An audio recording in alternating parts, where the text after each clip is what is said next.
เจอทางกินแล้วไปบ่ต้องแยกลองคอยไปค่อยๆค่อยๆค่อยๆบึนๆไปเด็กนึงนะวิ่งแล้วนี่เดี๋ยวค่อยๆไปค่อยๆบึนๆไปยึดเด็กก็ไข่เนาะมีบึ้งย่างผมมาส่วนกันรีบค่อยๆเลยเนี่ยนะผ่านพอดีหมดนี่ก็ดีนะทำนี่โอ้ยสามีพิยามันเนี่ยมันขั้นรถน้ำของเธอบ่อนั่นเลยสังรถหนักมันก็อยู่แล้วพื้นฮะคำพื้นรถหนักคำพื้นมั้งคิดว่ามันจะไปเที่ยงมั้ยแบบเที่ยงนี่ปั่นมาล้างน้ำนี่ล้างน้ำนี่ไปง่าย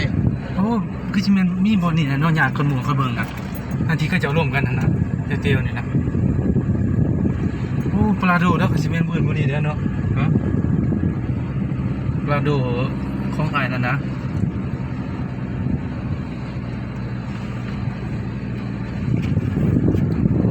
ปล่อยให้น้ำไหลเข้าทางนั่นแหละคุ้นแล้วสาวนี่เป็นคนนั่นค่อย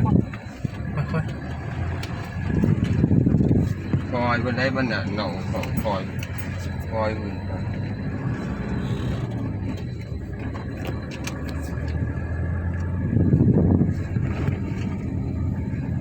หายไปเลยเด้อส่งเขาบุงน้อยมาได้มันตับมาผู้ใดกูมาตามใจที่เฮ้ยใจมันเนี่ยรถของอันเท่าอันนั้นยืมหัววันนี้ค่อยไปรถเท่านี้เลย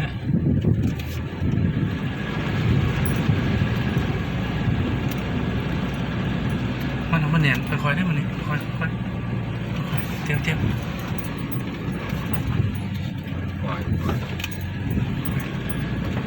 ค่อย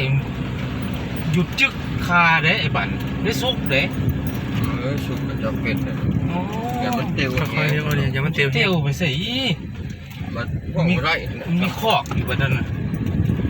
เตียวไปสิมีคอกอยู่ขอบทางเลยวะนี่แหละพี่บางอย่างได้วันนี้นะนี่ตัวเดียวสี่เพียรหนวดลึกดินมันหุ่มมาคนอยู่เนี่ยจะมาดินท่วมใช่โอ้ยเดี๋ยวนี่วันนี้นะไม่ครึ่งรถวันนี้คุ้มพอมาวันหนึ่งกิน